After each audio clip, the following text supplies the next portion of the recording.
All right, welcome to the Good Rookies podcast. My name's Faheem. And my name is Nelly J, y'all. And we are Good Rookies. That's right. What's going on, everybody? Happy Good Tuesday. And guess what? It's episode 59. 59. Yo, Faheem, bro. It is 5 and it is 9. Okay. Right.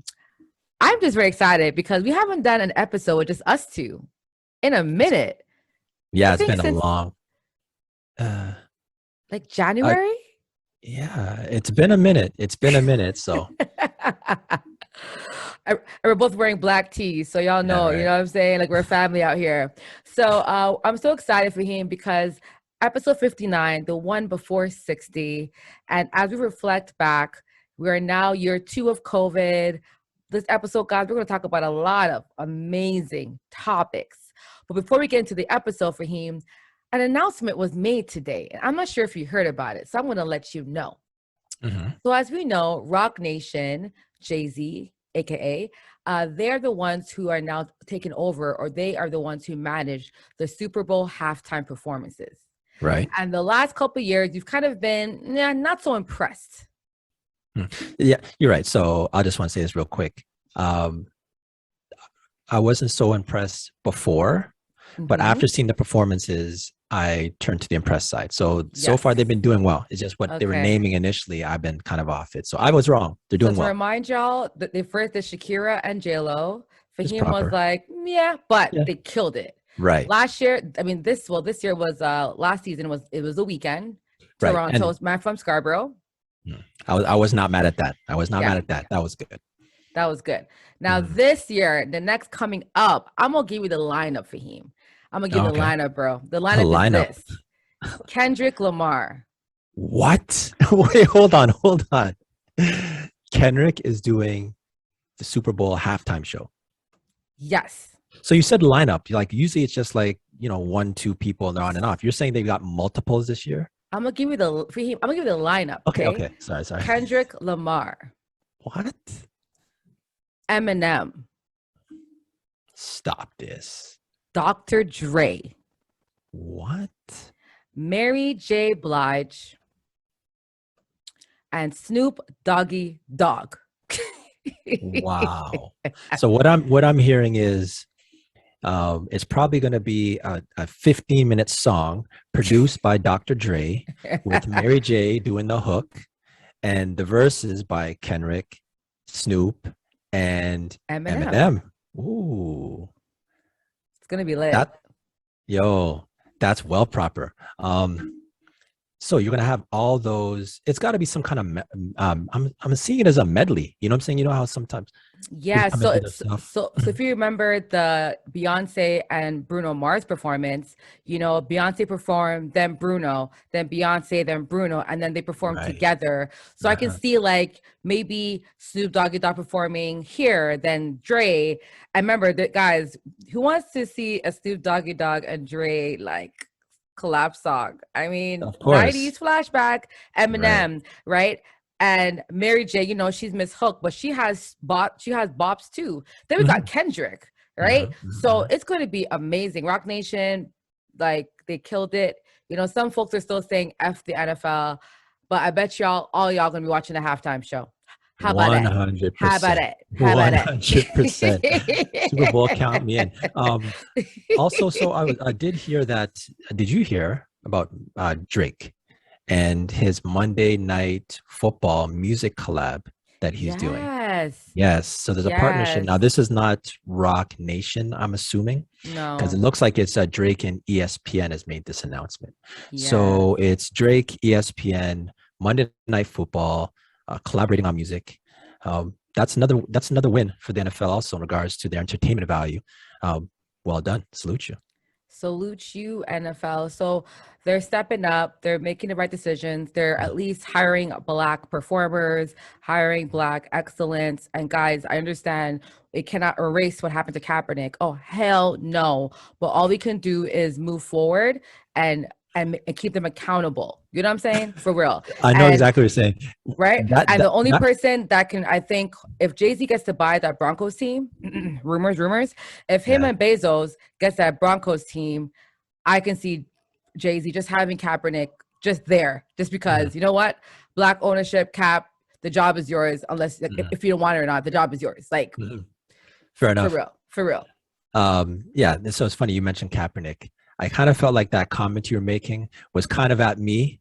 What about you? No. Here's what I say. Because I fit the bill, like in regards to Kaepernick happened and the NFL. I've been off the NFL, so I fall into that category. But you know what? The reason why I said it, because there were people today after the announcement that tweeted still F the NFL after the announcement. So it wasn't at you. It was just people who still. I mean, it's just fine. Like, hey, you don't have to watch the NFL, but I guarantee, Charles Barkley voice, you're watching the halftime show. How about that? You know what I'm saying? Period. Guaranteed. Nice. Yes. But yeah, man, some special announcement. Awesome. Let's get into some hot topics for him. All right. So first topic, let's get into okay, let's do this. Thoughts on the NBA and vaccination protocol. Let's do that. Let's get into the so I'll let you take the lead, because in regards to the vaccination thing, one, it's very much a personal thing, right? Yes. In regards to one's opinions. And so I guess I'll have to speak on this personally without giving too much up of my kind of opinion on it. I'll let you go first, though, with the NBA, the vaccinations, because I'm hearing Wiggins with the religious exemptions. He's looking for anything else in the NBA that's happening with the... Yeah, so as we know, Kyrie is not going to get vaccinated. He's pretty adamant, and that's his choice. LeBron did get it, but he's like, it should be... But he also believes, LeBron feels that he got it based on what his family requested and required. But he's like, I don't judge anyone for not getting it. And he's like, that should be your own choice. No one should make that choice for you. Right. And that's why, if folks who don't know, the NBA wanted it to be mandated, but the NBA Players Association said, hail to the no. So that's why they couldn't mandate the vaccine to all players. Therefore, because they couldn't mandate it to all the players due to the Players Association, they were forced to then create rules and regulations and protocols that is still being looked at by the association. So even though they came out with these protocols, the Players Association has to approve it before it's actually official.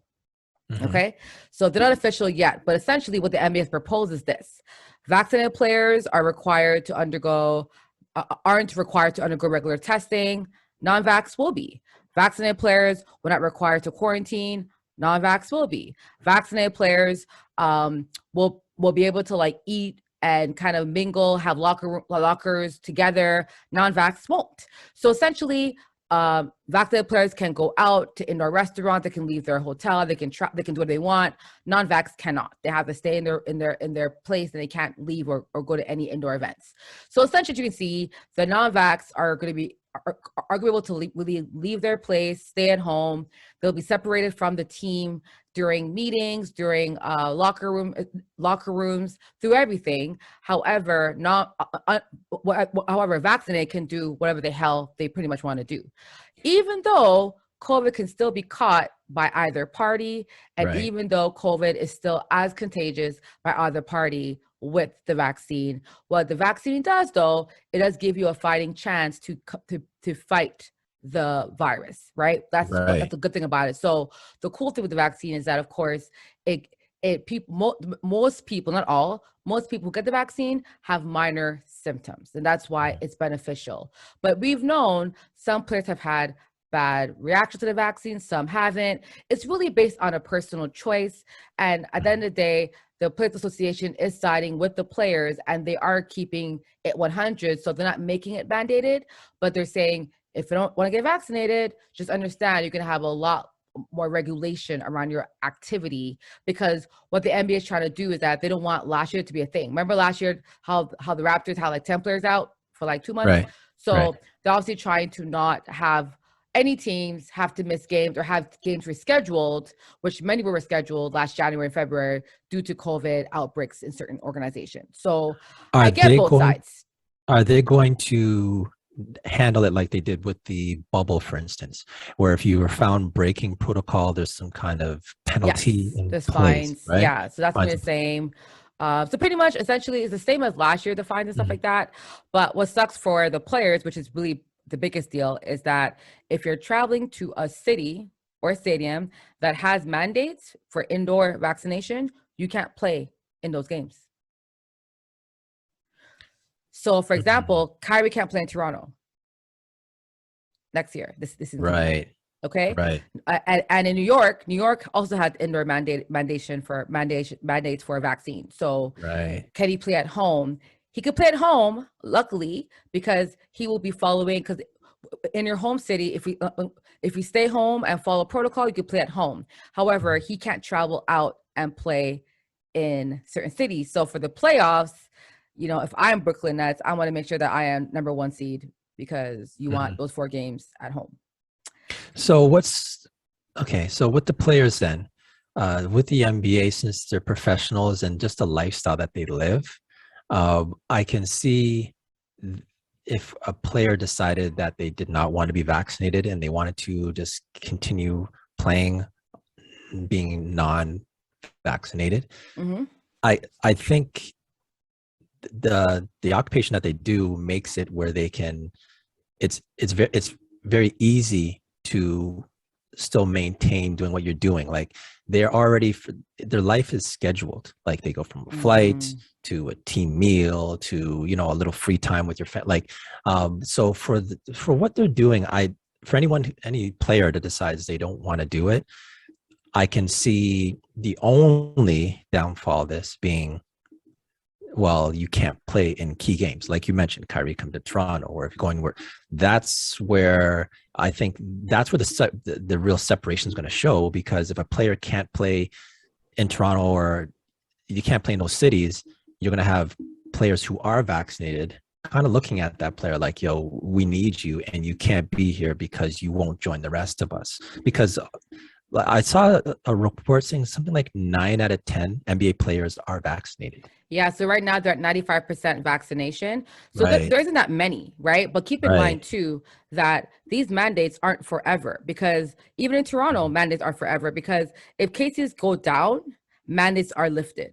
That's just how it goes. Okay, so they say now though, Nelly J. No, I know that, but at the end of the day, like, we can't predict what's going to happen in 6 months with COVID, right? So with these mandates in place is to reduce the numbers, right? So if New York, for example, let's say by February numbers are low, and but remember, because a lot of restaurants are losing money due to these mandates. There's no indoor dining, and remember, it's the winter months, So if my dining, and keep in mind, only 55% of America is vaccinated, 55%. So if you're living in a colder climate area and only half of your state is vaccinated, when the winter months come and you can't do outdoor dining, guess what? Revenues drop down. So when that happens, owners might force and say, listen, we need revenue, we need money coming in. Can we lift the mandates just because cases are down and we need some revenue? Once they lift the mandates in that state, they're fine, right? I remember in America and in Canada, every province, the mandates are managed by the province or state, not by the actual federal or the national government. You know what I mean? So at the end of the day, I think, to be honest with you, these mandates are only going to suck for the first half of the playoffs, but by next spring, by playoff time, it may not even be any mandates left, because these cities might lift them up for summertime, especially if, like this year, we saw a lot of cities losing money. Like, you know what, F it, y'all, this is lifted up. Like Florida, you know what I'm saying? So we don't know. But at the end of the day, respect the players, respect people's decisions. And I truly believe the only pushback I have against the players who aren't being vaccinated is the fact that they're going to lose a lot of money, because remember, broadcasters are paying for certain marquee matchups. So on Christmas Day, Kyrie will not be there to play. I think they're playing the Lakers. So, you know what I'm saying? But at the end of the day, that's only going to affect Kyrie in regards to if he doesn't play. No. But play, I mean, no but still, I know, but the broadcast companies still they want to see the Kyrie versus LeBron matchup. You know what I'm saying? Like certain marquee matchups want to see. So that's why the NBA said if you're not playing for certain games, you're gonna lose that money, which is fair. And I think Kyrie's cool with it. Wiggins cool because they're millionaires anyway. So losing money for a game to them is nothing compared to us. It's like what? But to them, it's like nothing. So at the end of the day, it is what it is. To be honest. So what you're saying in an ideal situation, I get it. I do have questions in regards to, so we're going with the vaccine passports and all these other mandates around it. Ideally, it would be, well, you know what, the numbers are down. This is not the threat we once thought it was. You know, maybe we no longer need the passports, or maybe we no longer need these mandates. But I mean, that's what they said. I mean, that's what the government. Right. They've all said the same thing. Like the mandate. Remember last year, the peaks, the cases went up during this time. September, October was the highest peaks for even Toronto was our highest peak. So the mandates were in place to premeditate that issue from last year. That's what. Right. So what happened? You know what I'm saying? So at the end of the day, ideally, if it goes down, these mandates will no longer be in effect, and they'll scrap them. If things go down, if things go down, the mandates are not like they're not permanent. They're just there to. Okay. Yes. Okay. They're mandates. They're not like law. You know what I'm saying? And that's a key thing. You're saying they're not permanent. I don't think if we can get the numbers under control, they shouldn't be permanent. Yeah. But, you know, some things once you, it's like you give an inch, take a mile. You know what I'm saying? That's kind of maybe where we're at right now, where, you know, this is something that I wouldn't say we've allowed, but, you know, it's happening. And it's happening. To back from it, that's kind of, so I mean, we'll keep our eye on it. The NBA seems to be the only one that's really open with this the most, maybe because I'm not hearing a lot of these mandates in regards to with Major League Baseball or MLS or. Well, you know, I mean, not saying they're not there, but. Well, keep in mind that the MLB started before this stuff happened. So the protocols are before the season. MLS started before these mandates. Like the NBA and NHL, the only two leagues that are now starting heavy. The NFL had those mandates in place, and they're very strict as well. Like if a team gets an outbreak, they're blaming. So depending on when the season started and when cases and rises and all that stuff started, mandates are stricter depending on the timeline. You know what I mean? That's fair. That's fair. You know what I'm saying? But anyway. I just want to say Brooklyn Nets will be fine because they got Harden and Katie still. Yeah. Okay. They'll be all right. That's good enough to get them to the Eastern Conference Finals alone. So. Absolutely. Yeah, they'll be all right. Yeah, all Kyrie would be icing. So what's your thoughts on the Hungarian soccer team? They've been fined for racial abuse to players, and they're being forced to be playing behind closed doors. Yeah, as they should. Like, did you see what their fans were doing? They were calling them monkeys. They threw fireworks towards the players. It was rather abusive and psychologically insanity. Like, that's not okay. Like, they're blocking entrances and exits, like calling them, come on, guys, find them all. And what's interesting to me as well was that they find them, and I think they can't play. They have 2 indoor games too. Good. Right. So that means they're going to lose money for the team. But the teams are upset because they're like, it's not fair, blah, blah, blah. You know? So, yeah. Yeah, that makes me think of, you know, how bad it is to be Raheem Sterling in these situations. Raheem Sterling, he's part of the inquiry, what happened like against that Hungarian team where they beat Hungary 4-0. I guess in Hungary, and he was the one that's subject to the monkey chants during the game. And then during the Euro Cup, after missing a penalty kick, he gets that same treatment from home in England. You know, like so here's my question, I guess, to you. So we've had the unfortunate passing of George Floyd. And this is kind of the climate we're in now. Everyone was kneeling before, different initiatives in regards to taking out racism in football or soccer, and this happens. How much farther are we ahead? Not going to completely eliminate it because I guess one bad apple shouldn't spoil the bunch. but this is not a good look for FIFA. Well, I think we are ahead because a year ago, FIFA wouldn't have fined the team like this. This is like they fined them, and it was pretty aggressive. $200,000. Two games must be played indoors, so no fans. How much money they're gonna lose? How much money they make at these games? You know what I'm saying? So they're gonna hurt your pocketbooks. And on top of that, I think they can't play in a certain type of league. I think for 2 years, something like that. Like they're getting suspended, fined, and embarrassed as a country. So now they're saying, listen, FIFA's saying this, Hungary, it is your responsibility to teach proper fan etiquette. Because if you don't control your racist people in your country, we're gonna find your team and it'll affect your pocketbooks. So I feel like that's a right step in the right direction. This will not be solved overnight, but we're taking the right steps from last year to now.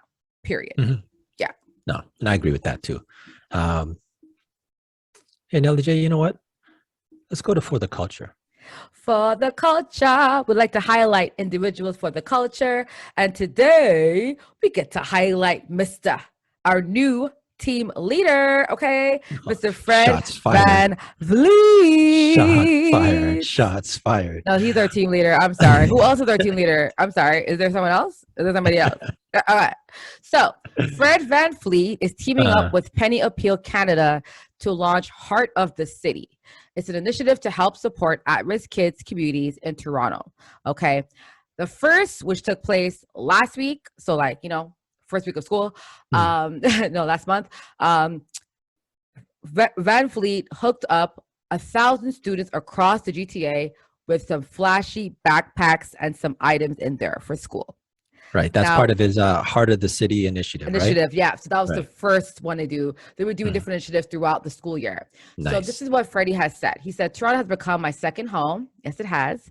And he's like, which he told Complex. He also said, I give back to my hometown of Rockford, but I really want to do more here. The kids that cheer me on every day on the court needed to know that I'm cheering for them too. Nice. And quotation mark. So as per Complex, so what a great chance to be in Toronto. What's your thoughts on this, Faheem?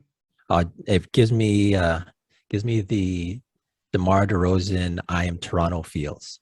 Like I remember when DeMar, he signed his second contract, I think, with the Raptors, and he came with the iconic like I am Toronto. Like, he could have left and went elsewhere, and he said, no, I'm sticking out with you guys.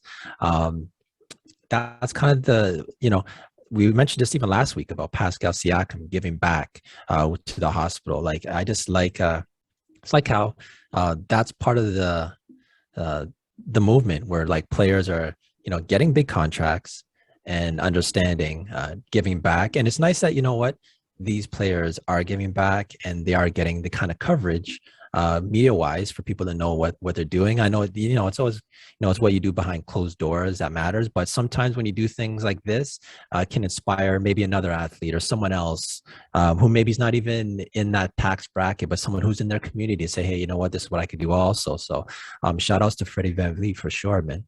Yeah, I agree with everything you said. And to add to what you said, it kind of gave me like little like goosebumps to know that these players are embracing Canada, embracing Toronto. We always get a stigma about players don't want to come here, but when they come here, they love it. And it just shows other young athletes like, hey, I may be American, but if I play in Toronto, it's going to be a second home to me. You know what I mean? And it's really giving the right message to market Toronto as a desired marketplace. Because I really think in about 5-10 years, people are going to want to be here because in Toronto, you're more focused, less distractions. Your family won't be all up in your business, and you can really hone your craft and try to win more games. So, and to add on top of that, Faheem, as you know, we signed the fourth Giannis brother. Well, Giannis' other brother, the baby brother, to the Raptors. Yeah. Baby Antetokounmpo. Yeah. We signed him. So, we don't have Giannis, but we got one of them. So the Raptor has one. We're happy with that one player, and he's actually really good. So we'll see what happens in the future. We got a very promising program of younger players with Scotty Barnes hooking up. And I think Freddie doing this is really going to give these young kids, these young bucks on our team, a good example of how to give back and what to do. No doubt. All right. You And let's you want go to close to this out with that's absurd. That's absurd for him, bro. What was absurd this week? What was absurd? La'el Collins. He tried to bribe his drug test collector. What? Dallas Stop this. Cowboys? Absurd. Oh boy. So those who don't know who he is, he's a right tackle. Okay. Was handed a 5-game suspension by the NFL after week 1. Because he wanted to bribe. First of all, who bribed the league's drug test collector? What? Bro, like, is your friend? Is that your homie? You know what I'm saying? You can't just bribe anybody. You know what I'm saying? Like, Faheem, come on, man. Absurd. Yeah, I have no. That's a crazy story. I don't know. The only way I could see maybe something like that happening or working is if the person who's a collector is like a super fan, like, but he's a defensive player, so I'm pretty sure like a lot of people don't know who he is. You'd have to be like a diehard. I don't get it. If, for instance, if I want even if a star QB like Lamar Jackson, okay, he walks in and says, "Hey, you know what? Like, I could see something like that maybe working." I'm not quite seeing that with La'el Collins. Bro, who are you, bro? Who the hell are you? Like, know thyself, know thy lane. Like, there's certain lanes you can't do. And I guess, being NFL guys, these NFL teams have 53 player rosters. Like, you're a right tackle, bro. Like, you're not even the brand. Do you know what I'm saying? So Dallas Cowboys took another L, even though they won. They beat the Eagles last week. They did. But it's an L because your right tackle tried to bribe the league. Like, come on. And apparently they're trying to contest it. And nonetheless, you try to bribe someone, bro. So wow. Well, you can't spell Dallas without 2 L's. yeah. So disrespect for him. So I mean, I gotta ask though. So I'm assuming because the further investigation has to be into this, because if he felt the need to bribe somebody, I would assume he might have something to hide in the first place. No. Yes, clearly. But what they're saying, I think what happens, I think there's some protocol around missing his tests. So the bribing was because I think he was missing. So the rules are as they relate to missed drug tests. Call only for fines and on suspensions. The rules do call for suspension if a player failed to cooperate with tester, which has happened, and they failed to cooperate. Rules list the punishments as 1, 2, 3 weeks salary, as well as 2 to 3 violations. So he violated a few rules. Collins is contending that some of the testing dates that Collins missed came on days when the Cowboys had sent players home due to COVID-related situation, and that there were therefore mitigating circumstances. So Collins missed tests. So blurred. So he's trying to contest that, but the lines aren't that blurred because Collins didn't only miss tests, and his failure to cooperate has now been defined. If it is true that Collins has been tested roughly 10 times a month over the past 18 months, has not been positive tested for marijuana once between the last year, isn't that clean enough? Because what Collins thinks is that last year he was clean, but this year, what? Like, at the end of the day, Collins, get your damn test. Don't try to skip the testing, and don't try to bribe the guy. Like, come on, bro. It's sounding like he's looking for a scheduling loophole to get through this. Yes, he is. So just a little throwback here. In 2013, Von Miller, he was suspended by your Denver Broncos for 6 games after he was caught attempting to corrupt the drug test program, also with the help of the urine collector. Wow. But what's funny, Faheem, is that I think a lot of players do it, but a lot of them don't get caught. Right. That's what I think. Right. That's what I think. If you're La'el Collins, you're maybe gonna get. But remember, Von Miller, he was even 2013. Von Miller he's a name, and no, he he's got a caught. name, but has been caught since. Has been caught since. That's what I'm trying to say. That's what I'm trying to say, bro. That's what I'm trying to say. After they won that ring, though, you know what I'm saying? Oh, he hasn't been caught. So guess what? He be all right. So yeah, La'el Collins, absurd, my friend, absurd. Absurd. All right, Nelly J, let's put this episode in the books. Episode 59. Yo, 59. That's 59. Right. So guys, Faheem, this is special because I feel like we've been on this journey for so long that it seems like it's just like second nature to just record a podcast. So I just want to shout out. Today is actually Podcast International Day. For those who don't know, are you serious? So we're recording. Is this the first ever? Because I've never heard. No, it happens every year. I didn't know, but I found out through Clubhouse. Thank you, Clubhouse. So International Podcaster Day.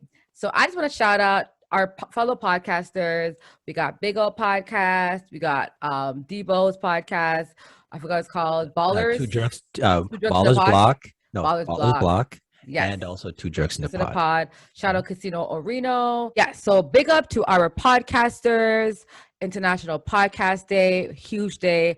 And for the fellow podcasters, keep going, keep pushing, keep grinding. Don't stop, can't stop. And I'm wishing you guys all the best in the next upcoming podcasting year. Faheem. Nice. So I did not know this. Thanks for dropping that, Jewel, on me. International Podcast Day. So happy International Podcast Day to you. I want to recommend and recognize you. You put in a lot of work. I don't know. There's 24 hours in a day. I don't know where you get this extra time to put it through, but salute to you. Glad we're on this journey together. Shout out to Jomo, who wasn't here with us tonight, but shout out to Jomo also, man behind the scenes, making sure we stay in line. Go to line. Yeah, it's the same. Big old podcast, Julian Ortiz, Two Jerks in the Pod, Ballers Block, Debo, Politics as Usual, Casino Reno. Politics as usual. Those podcasts are still at it. Shout you out. And also a quick shout out to the Toronto Blue Jays. Whether the Blue Jays make the postseason or not, it's a great season. Yes. And I want to shout out history that's been made, franchise history, which means something to the Toronto Blue Jays organization. This is the first time in Blue Jays history that 4 players have hit over 100 RBIs in the same season. We got Vladdy, Teosco, Bo, and Marcus. And did you see that Vladdy was saying that he should be an MVP candidate this year? No. Yeah, he said that he should be considered. I mean, damn, he had a good season, so. Well, hands down, he should be. He's definitely in the conversation for sure. Absolutely. But yeah, like big bats this year. Very exciting team. All young. All young. Our team is. So, yeah, shout out to the Blue Jays. Make it a postseason or not. I'm going to celebrate this season. Well done. Agreed. Oh, well, y'all, that was episode 59. That's right, 59. So if you had a good time, if you enjoy yourself, tell a friend, like, subscribe. And of course, we're always looking for the hottest topics, hottest guests, you name it. So please email us if you want to be on the podcast. If you got questions, our email is goodrookiespodcast@gmail.com. Faheem. That's right. If you're looking for us, you know where to find us. All podcast platforms. That's Good Rookies Podcast. That's episode 59. And we out. Peace.